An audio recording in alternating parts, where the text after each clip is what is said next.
Hey, welcome back to Spoiler Country. I'm Kenric. That's Mr. Sumner. Over there is Johnny Horsley, and Casey is off camera because he's being a sweaty, overweight man doing chores. Now, are we against cum shots? We are here today to talk. There's nothing wrong with gunshots, mate. You know, in the course of as long as it's not in the real world and entertainment. Speaking of gunshots, we're here today to talk about Falcon and the Winter Soldier. I hope everybody got a chance to watch it. It was an amazing time. It was a lot of fun. And the one thing I'm going to gain away from this particular episode is that the Winter Soldier might be the deepest character development I've seen yet in the Marvel Universe. Totally agree. I completely agree with that. I've got to say, Anthony Mackie is great and he's incredibly charismatic. Oh, it's awesome. He's amazing. But I have to say, fucking Sebastian Stan is just impeccable in this show. Really, really good. I mean, it's really weird. That guy is too handsome. Yeah, he is. He is a good-looking bloke, isn't he? He's very, very charismatic. Yeah. How do you win the genetic freaking contest like that? Yeah.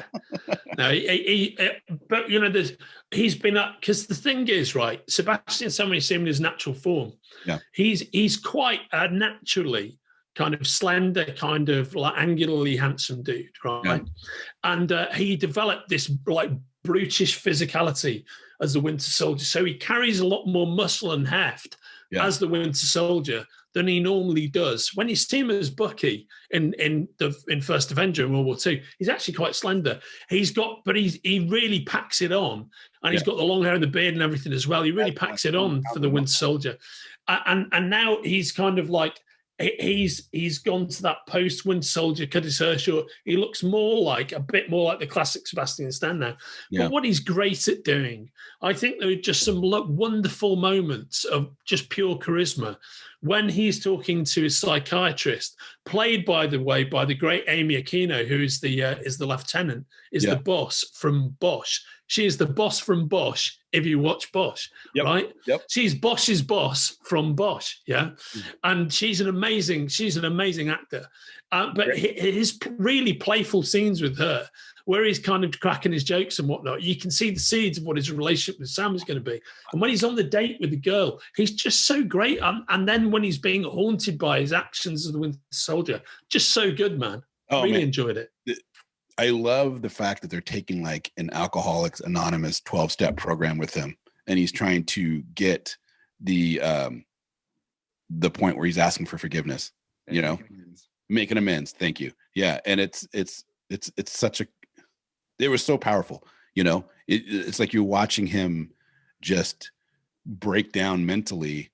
And because if you think about it, he was manipulated that he would feel, I mean, you would be going through and having the wash of all the memories of things you did and having to remember it, but unable to control yourself, you know? And how do you deal with that? Because he was a good man. He was a decent man before he died in Avengers or in First Avenger. Yes. And then to be, to go through all the stuff that he went through, it's pretty incredible. I don't know. They did such a great job. I mean, to be used essentially as a living weapon, for such a long period of time, where you have memory of everything you did, but you weren't personally responsible for it. And you had to do imagine having to live with all these terrible murders, knowing that morally you're not responsible because you were brainwashed, but to have the memory of doing it anyway, killing all these just regular people. Because you can bet your life that, the son of that guy's befriended, that's one of hordes of just regular passerby that he's taken out as the Winter Soldier, in the same way that he took out Stark's parents, living with the emotional toll of that. Even though his brain has been fixed, that's what the rest of his life is going to be about. Yeah. I thought it was interesting to flip over to Falcon real quick, how they were playing him off as he's trying to help out his family and his sister, but he doesn't have any money. Yeah. The aspect of how do these people make money outside of Tony Stark being a Now, lads, could I say something about that? Because I got a message from a guy I've mentioned before on this podcast, my adopted boss, Matt Buss, who's the lad that I used to run my part of Titan with. It's a great bloke, and he now lives in America. He's married to an Asian American lady, actually, Alex Cram, who I've mentioned before as well. She's a well-known person at Warner Records. anyway, I'm very close to these guys, but he was talking about it, and he was saying he found one thing about Falcon and the Winter Soldier disappointing, and he was saying that he just didn't buy the Falcon and his family having money issues thing, because in the real world, if the Falcon was a real character and had done what he had done, he'd have no problems getting financial support. Right. No problems whatsoever, because there'd be banks falling over themselves. He's one of a relative handful of people, 30 people who've saved the entirety of mankind. Yeah, it's not. They're not just national heroes. They haven't just won a war. They've literally saved mankind. They've saved the earth. Yeah. You know what I mean? From the greatest threats ever faced. So the idea that he can't get some kind of sponsorship or financial aid. Yeah. And not the least of which is almost certainly, given the way that you see Pepper and Stark have actually run Stark Industries and what they've done, given the fact that they bankrolled the Avengers and clearly were paying everybody's salary and and provided the living quarters, you can bet your life, Pepper would have just put them, sorted them out a grant or something, Yeah. So Bus was saying, I could see why they went down this route, because they're trying to, root his life within the African-American experience. Yeah. And I think that's a really important thing. And I think that's going to come into play far more in the upcoming episodes, because I think it's the underlining thing about, the establishment wants Captain America to be a blue-eyed fucking blonde guy, which is that I won't spoil Casey's description, but it's why you've got that dude on deck, right? Yeah. But in reality, rooting that within the financial, let's go to the bank thing, the word that kind of breaks down is, in reality, Falcon's so fucking famous that just wouldn't happen. Do you know what I mean? You know what I thought was a good point. Go ahead, Casey. One thing that came up to me while I was watching this is it made me think of the Eisenhower military-industrial complex speech. Yeah. Where he was basically like, watch out for the military-industrial complex. It looks like the season's going to kind of come that way. Yeah. What do you guys think? Yeah, I think that's absolutely the case. I think there's hints of it already. I think there's hints of it in WandaVision. It's the fact that suddenly SWORD and the US government seem to think they own the Vision. Do you know what I mean? They all believe they have a right to own the Vision. Like with Hayward, nobody at any point around Hayward is going, well, hang on, man, you don't fucking own him. Right. Yeah, when he does that, oh, well, he's not yours. The reality is nobody says this, but everybody goes, hang on, he's not yours either, motherfucker. What are you talking about? You know what I mean? It's like I said before, if anybody had any ownership of the Vision, Stark. Yeah. But actually, the government doesn't fucking own him. You know what I mean? And I think they're getting into absolutely that sense of this localized government. The military industrial complex is right. We better stake our ownership on this shit, because we've got a world that's full of gods that we cannot control. And we tried to control them with the Sokovia Accords. That hasn't fucking worked. And now all these guys have saved the world, so they're kind of Teflon coated. So we better grab all the bits of we can and start controlling it. And they control Rhodey because he's employed by them. And they essentially control Falcon because Falcon's employed by them. Yeah. And this is right. They were never able to control Captain America. And indeed, he led the resurgence against them, right? He was the head of the resistance, right? Which is what's so brilliant about that. He's Captain America. He was set up by the US government, but he tells them to fuck off. But isn't that very spin American? On it? That right? Yeah, absolutely. That's what Americans was built on. Was well, absolutely was built on rebellion. Yeah, for sure. Yeah. Here's something I want to ask. Today, if Walt Disney was alive today, would the Marvel theater and Marvel shows be as they are right now? Because if you go back and you watch the first episode of Falcon and Winter Soldier, 16 people die in the first 10 minutes. Yeah. That's a lot of death.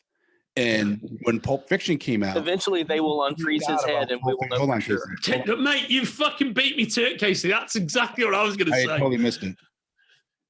I was still talking. What'd you say, Casey? I missed it. Right. The mysterious Casey Allen, ladies and gentlemen. Yeah. I said eventually they'll unfreeze his head and we will know for sure. Right. because his head's chopped off and frozen. That's funny. Actually, that's really funny. But it's interesting to me because, like, if you remember when Pulp Fiction came out in 1995, people freaked out on the level of violence that was in it, the amount of people who died, and it's not as much in the first 10 minutes of a Disney show, you know, in 2021. And so it's interesting to see. It didn't even click on me. I was watching it, and then all of a sudden I was like, wow, that person died, that person died, that person died, that person died, that person died. And then I started counting it. You know, do they show the deaths on everything? No, but people in the helicopter blowing up, there's like 3 people in there. 2 people, there was a gunner and a pilot, 2 people gone. Dude, that guy got thrown out, you know. He's gone. And it was, or people got shot, people got, you know, it's that first opening scene of Falcon fighting the LAF. Is it LAF? Yeah. It's right. Crazy. It really is. And I wonder, I mean, it's great. Don't get me wrong. It's a fun ride, but I wonder, you know, Eisner is still in control of Disney in a lot of ways. Would this be happening if Walt was still around? Well, the thing is, I totally respect that question, and it is very good. But I think the thing to bear in mind is we're now so far away from Walt not being around, because Walt died right at the beginning of the 70s. Right. So the cat's not been around for 50 years, right? The world's changed a lot. He had a large shadow all through the. He had a large shadow for a long time. Yeah. But ultimately, you know, generations move on. And I once had a conversation with somebody in the music industry about how long music legends, once they die, retain their following for. And he was saying, generally, if you look at it, there's a kind of formula, apart from outliers like Elvis, right? Who becomes something else entirely, icons, you know, images that have got nothing to do with music, like Marilyn Monroe as well, right? Humphrey Bogart, maybe. Is that basically what happens is you get 3 generations. So, you know, you get the kids of the people who are the core fans who've grown up with it, then find it in later life and become massive fans. And their kids quite like it because the mum, Frank Sinatra, really. But then you get that 3rd generation, they start to be divorced from it. They said, whoever that is, it tends to happen with everything in kind of art and popular culture. And once you start thinking about it, it is kind of true. Yeah. And I think the thing is, there's a lot of things that contemporary Disney wouldn't be doing if Walt was still alive. But then again, a lot of Walt, you know, there wouldn't be, if Walt was still alive, frankly, there wouldn't be this incredibly diverse universe in which there were so many non-white characters, because he was fiercely right-wing and actually quite anti-Semitic and actually quite a racist. Do you know what I mean? Is the reality of his life, if you read anything about Walt Disney, he did a lot of great stuff, but he was totally a person of his time with the foibles and with the prejudices of his time. So none of it would be like this. You can't just apply it to the Marvel universe. It'd be the same as you wouldn't have Disney princesses of color. You know, there's all kinds of things. Do you know what I mean? So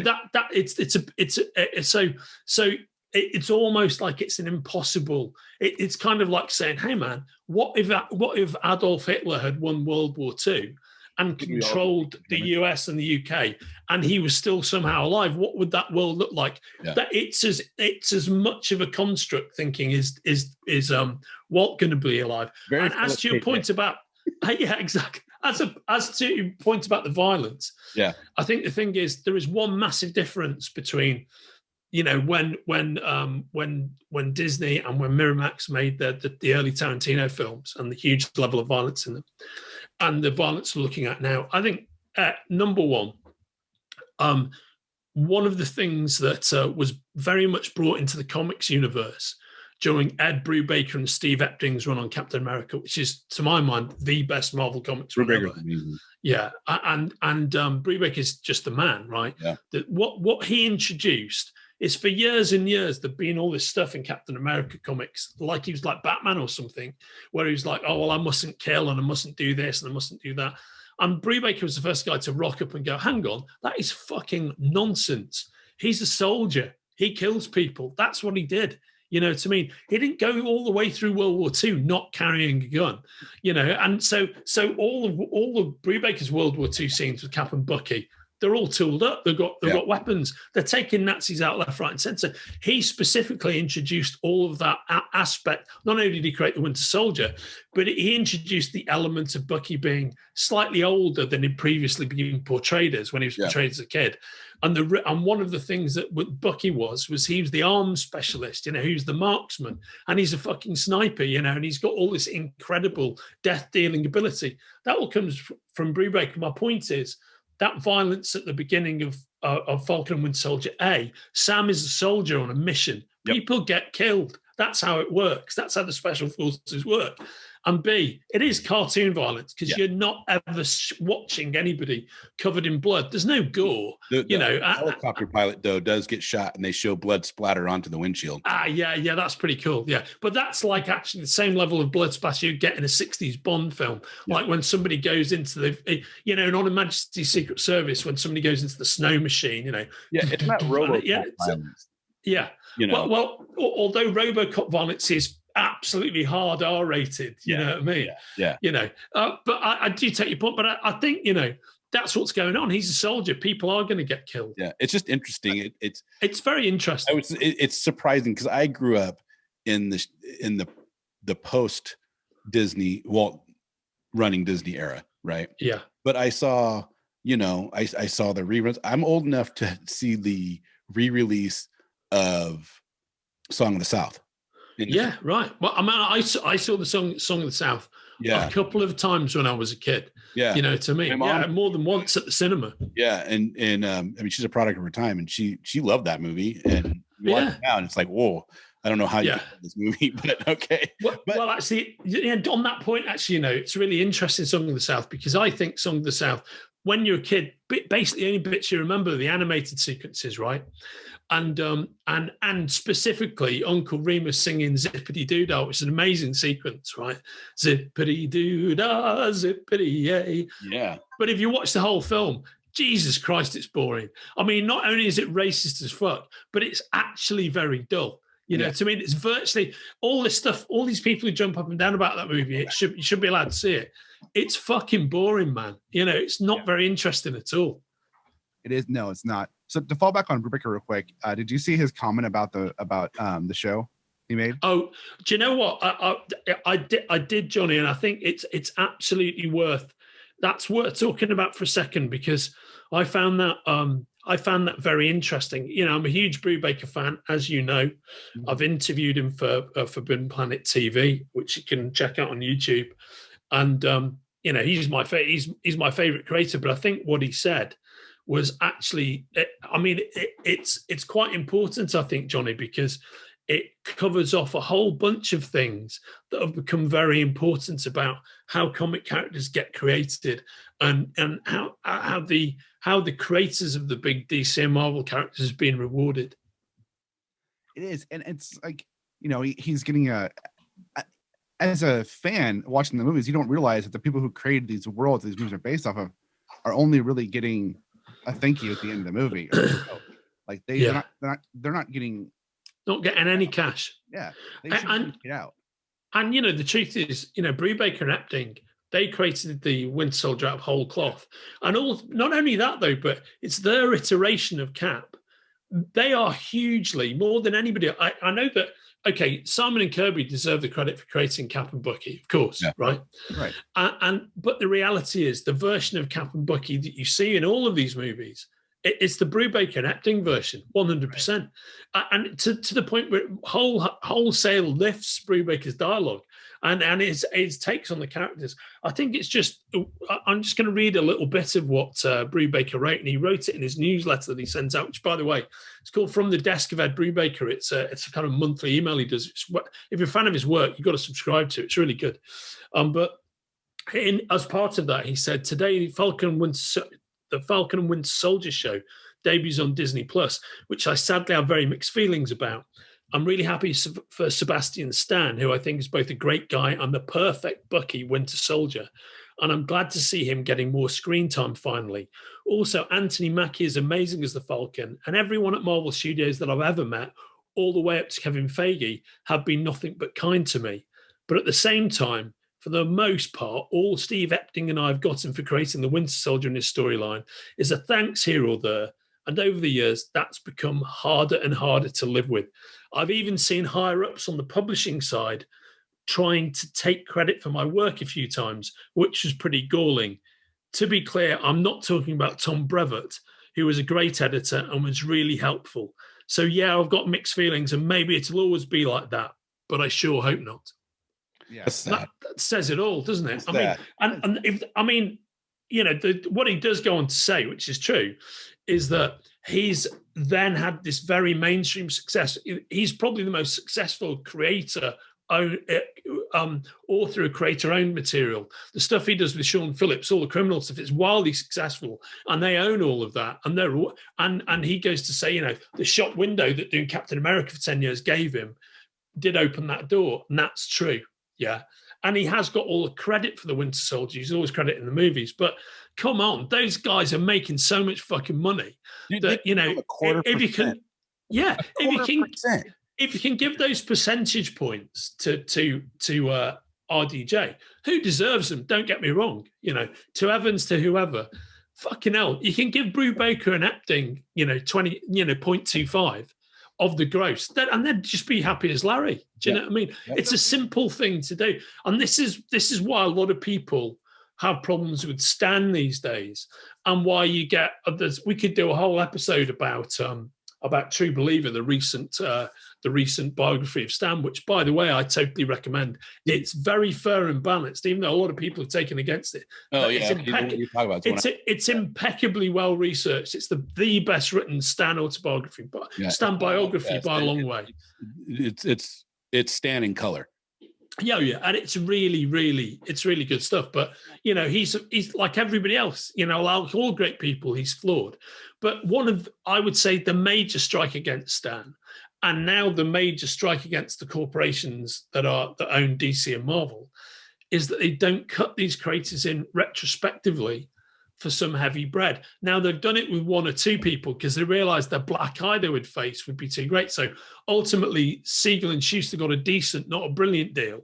And the Kirby estate paid, and the Ditko estate, you know, I think there's conversations going on with them. You know what I mean? People do get rewarded to a degree, but none of these later creators, everybody gets a thank you. That's all they're getting. They're getting a thank you. Yeah. Like, why morally? Just pay these fuckers, man. You're making money hand over fist. Yeah. These people are printing fucking money. Yep. Do you know what I mean? We're having a whole show talking about a TV show. Yeah, that's right. By the way, I'm going to segue into a great conversation that I once had with Sam Raimi. Yeah, I interviewed Sam Raimi once, and I was saying about after when the original Spider-Man came out, I interviewed Raimi, and I was going, oh man, you know, it's one of the biggest thrills for me was at the beginning of the movie that you've got Stan Lee and Steve Ditko credited in the titles as the creators of Spider-Man, which is basically the first time that ever happened, and that's in the titles of the first Tobey Maguire movie. To the point where me and David Leach, a British editor friend of mine, we fucking clapped when we saw that at the preview, right? And I was interviewing Raimi a few days later, and I was going, "Oh mate, that was so good." And how did that come about? And he said, "Oh, because I refused to direct the movie unless they did that." The fact that credit is there is completely down to Sam Raimi. It wasn't down to Marvel. Marvel weren't going to do it. They were going to put something at the end, and he was, no, you've got to create Stan and Steve at the beginning, and because you'll never see a created by credit in a Spider-Man comic.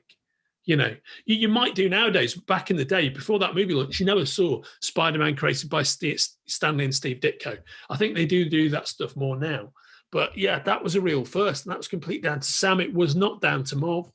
What gets me about this whole the Ebriga thing is, one, the creators of the characters and the storylines they're pulling from should absolutely be getting paid out, not just the thank you. They should be getting paid out for this. And I am friends with a couple of creators out there that have created things that have been turned into, on TV shows. And one of them I know, I won't say any names or if I want to give anything out, but I know for a fact a couple of the characters he creates, this is for a DC property, he does get payouts for it when they use that character on TV shows and stuff. So I'm wondering, why isn't Marvel doing this too for like people like Brubaker, who they're basing a large portion of this character that he created a large part of his story off these characters. Why isn't Marvel paying out to all the creators? Like, as a creator myself, it's kind of like, it's like, yes, it's work for hire, right? So technically by work for hire, they're doing the work for hire. So they don't own any of it, but that's bullshit. Yeah. Like, you're making millions and billions of dollars out of these people's ideas. Throw them a fucking bone. Don't be an ass. Yeah. But that's not how corporations and capitalism fucking works, but it should. Like, you should have to do it.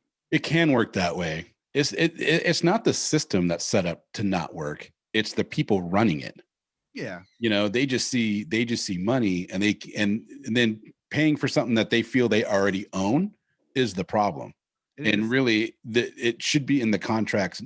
Hopefully it's in now, but anything that somebody's writing or creating for Marvel, yes, Marvel owns the rights. But when it comes to things for movies and TV and it's life-changing money for some of these guys. Yeah. And it's a small amount comparatively to what they're doing. And it's like, and I try to think of what's a percentage that makes sense. 0.25% to me does make sense, because one, it'll be millions of dollars if it takes off like Infinity War or that whole thing. Like Jim Starlin should be not worrying about money for the rest of his life. You know what I mean? His kids should not be worrying about money. That whole universe that of phase 1, 2, 3, and 4 owns, especially the fourth phase or the third phase or whatever, which one it was. Yeah. They own everything to the writings of Jim Starlin. I mean, he set that whole universe up. And it's crazy to sit here and go, man, don't worry about it. You get a big thanks. Yeah. Thumbs up. Yeah. We got baby chickens yesterday. Nice. Oh, lovely. Yeah. And we raised chickens before, so we're excited to do it again. They gave us the wrong feed. So I have little baby chicks that haven't eaten seriously in like 15 hours, and that could kill them. So I got to go. But I want to say this before I leave. Wow, that's the best segue into leaving that I've ever heard, mate. You can't make that shit up. That has to be true. So I want to say one thing before I go. I absolutely loved the Falcon and the Winter Soldier. I'm super excited for episode 2. Anthony Mackie, the dude's awesome. And I hope they get him into the Captain America costume, because I just want to see him kick some serious. Me too. Stuff. And I'm excited for that. Sebastian Stan as the Winter Soldier. I think, Andrew, you kind of set the nail on the head. You can't find a better person to play that part. The guy he's perfect. He's unreal. The angst that he's showing, going through and doing the amends. I mentioned at the beginning of this episode. I think that right now in the MCU, he has the most character development. It's been awesome to watch. And with that, I'm gonna let you guys go. But I'll keep this rolling, and you guys talk as much, and then you know what I mean. Pass me over host, and I can. Oh, there you go. But first, did you guys catch that Batroc the Leaper was in this episode? Oh, brilliant! And he was great actually, and he survived as well. Yeah. He survived to fight another day at the end of it. I just love the way that he's in there, and you've got to be like a hardcore comics fan to know who he is. But if you do know who he is, it's just all his signature moves with the savate and his leg fighting, just so good. Yeah, it was so great to see. I was like, I didn't at first. I was like, they're speaking French. It's like, I wonder if they're gonna throw in, and then it was him and the kickboxing, and I was like, oh, that's awesome, because the first time I ever saw Batroc was on one of the Spider-Man cartoons.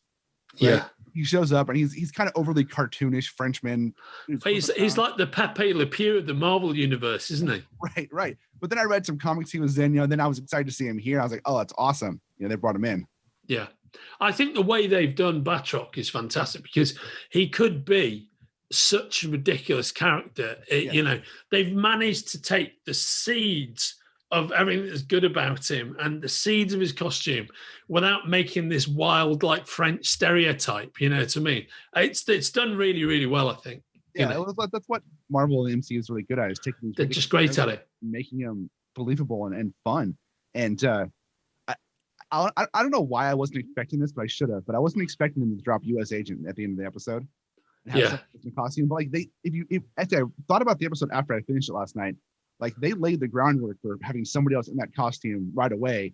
That's not Sam, and it was just great. And as Casey said, he looks like he's got a Popeye face. Oh yeah, I mean, it's such a shame that Casey's not on the line now, but given the fact that he isn't, I'm just going to read the message he sent to all of us earlier on, because I was fucking howling with laughter about this.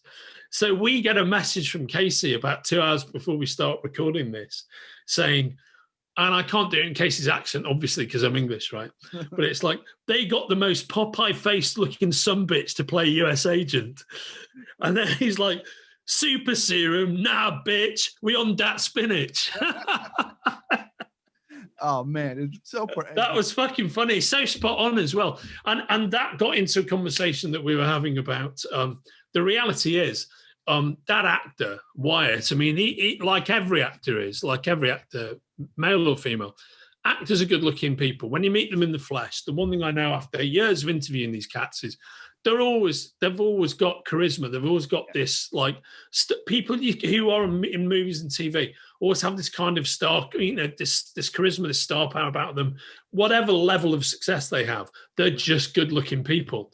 But as it happens, the Captain America, costume is wrapped around the impossible comic book style handsomeness of Chris Evans. Yep. And I think there are probably, of all the rash of people playing superheroes in both the DC and Marvel universes, there are 4 actors who come to mind that just perfectly evoke the square-jawed handsomeness / beauty of the characters that as they are on the page classically. And those 4 actors are Gal Gadot as Wonder Woman. Oh yeah. Chris Hemsworth as Thor. Yep. Chris Evans as Captain America, and Henry Cavill as Superman. They literally look like classic 1940s superheroes. On the pages, onto the screen, yeah. Yeah, and they've got extremely symmetrical faces, and they've got just this incredibly angular, pristine beauty to them. Yep. But the reality is, most people do not look like that. No, and, if the lad playing John Walker had actually been like cast from the get-go, that costume would have been wrapped around his particular look. Yeah. Right. But I think also something we touched on before is, I think that's actually quite deliberate that he isn't classically Chris Evans handsome. Oh, yeah. Because the whole idea is, who the fuck is this interloper, right? That's what we as the audience think. We're not geared to like that character. Yeah. And he's geared to look. So I think it's quite deliberate that, he doesn't look like a perfect fit in that costume, right? Yeah. And of course, the big question, right, Johnny, is that no doubt we'll get into, is the whole underlying African-American experience in the US thing, and the whole concept of, well, hang on, why have they made it this bland white guy is the successor to Captain America? Right. And surely part of that's the answer will be, well, because he's a white American, not an African American. That whole thing will be I'm thinking will be a fundamental part of the drama. Yep, it's going to play into it. And my camera just died. The battery on it, so it's a good part to wrap it up for this week. No, I think that's exactly right, mate. That's exactly right. I guess all we have to say then is this has been Make Mine Marble TV. I said Make Mine Marble TV, like it was like no. Actually, Make Mine Marvel TV. Make Mine Marble TV is a whole other kind of like home improvement show that we don't run at the moment. We might do it one day, right, Johnny? So this, yeah, exactly. So this has been Make Mine Marvel TV, and this has been me, Andrew Sumner, and the immortal John Horsley III, and Kenric Regan, and Casey Allen, saying, "Stay calm, true believers. We'll see you next week." See you guys.